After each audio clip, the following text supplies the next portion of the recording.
படிப்பாற்றல் வேறு, படைப்பாற்றல் வேறு. வெளியிலிருந்து உள்ளே நுழைவது படிப்பாற்றல், உள்ளே இருப்பது வெளியிலே புறப்படுவது தான் படைப்பாற்றல். இன்னைக்கெல்லாம் என்ன பிள்ளைகள் என்ன எழுதுறான்னு தெரியுமா உங்களுக்கு?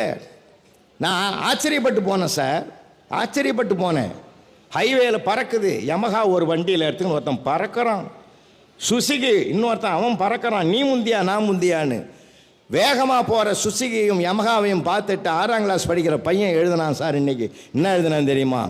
சுசுகிக்கும் யமஹாவுக்கும் போட்டி, ஜெயித்தது ஆம்புலன்ஸ்னு எழுதினான். என்னங்க இதை விட என்னங்க எழுத முடியும்? ரசிங்க ஐயா, ரசிக்கணும் சார் பிள்ளைங்களை.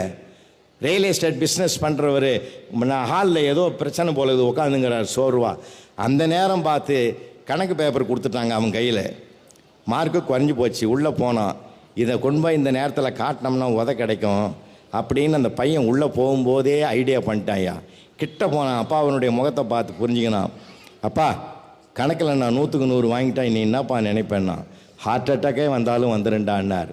அப்படிலாம் உனக்கு வரக்கூடாதுன்னு தான் 30 வாங்கியிருக்கிறேன்னா சார். அவரே எழுந்து சிரிச்சிட்டார். ஏன் நல்லதை நீயாவது நினைக்கிறியாடான்னாரு. இல்லை, அந்த சூழ்நிலையை தனக்கு சாதகமாக்கிட்டான் பார்த்தீங்களா? இதுக்கு பேர் புத்திசாலித்தனம்னு பேர். நீங்கள் அதை குறைய பார்க்காதீங்க, புத்திசாலித்தனம்னு பாருங்க. திறமை வேற. 100க்கு 100 மார்க் வாங்குறவன் திறமைசாலி, வாழ்க்கையில் ஜெயிச்சுக்கிட்டே இருக்கிறான் பார், அவன் புத்திசாலி. நிறைய பேர் இருக்கான் சார். நீங்கள் எல்லாத்துக்கும் சந்தோஷப்படணும். திறமை எங்கேயும் இருக்கு, பெருமை எங்கேயும் இருக்கு. பார்க்க தவறணும். இன்னும் கூட நான் உங்களுக்கு சொல்கிறேன், இதெல்லாம் நம்ம கல்லாதது. அதனால தான் சொல்கிறேன், உங்கள் பிள்ளைகளை உங்கள் பிள்ளைகளாக மட்டும் பாருங்கள். உங்கள் பிள்ளைகளை இன்னொரு பிள்ளையோடு கம்பேர் பண்ணவே பண்ணாதீங்க. விளையாட்டுக்கு சொல்லலை, உன் பிள்ளைகிட்ட ஒரு திறமை இருக்கும், அங்கே ஒரு திறமை இருக்கும். மார்க் வாங்கினா மட்டும் திறமைன்னு நினைக்காதீங்க. வாழ்க்கையில் ஜெயிக்கிற அத்தனை அன்பும் பாசமும் அத்தனை பரிவும் இருக்கும் சார். ஒரு செடிக்கு தண்ணி ஊற்றி வளர்க்குறான் பார்த்தியா, அவனை விட ஒரு சிறந்தவன் இந்த நாட்டுக்கு தேவையில்லை. அவன் தான் சார் தேவை. நாங்கள் நிமிர்ந்து பார்க்கறத நிறுத்திட்டு குனிஞ்சு பார்க்க பழகுவோம்.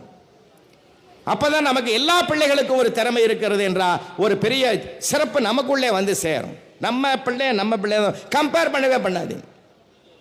அவன் அப்படி, இவன் இப்படி, அப்படி வந்துட்டான், நீ இப்படி இப்படி வீணா போட்டியேன்னு.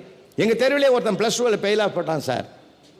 அவங்க அப்பா கண்டிச்சா, அவரு ஏண்டா பாத்தியா போச்சுடா, எல்லா பசங்களும் ஆய முடியா, உன்னால தான் நான் ஃபெயிலே ஆனேன்.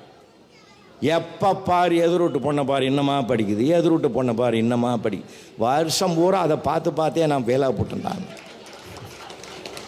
நீ சொல்லாமல் இருந்தாலும் அதை நானாவது பாஸ் பண்ணியிருப்பேன். நாம் கம்பேர் பண்ணாதீங்க சார், தயவு செஞ்சு. உங்கள் உறவோட கம்பேர் பண்ணாதீங்க, ஊர் பிள்ளையோட கம்பேர் பண்ணாதீங்க.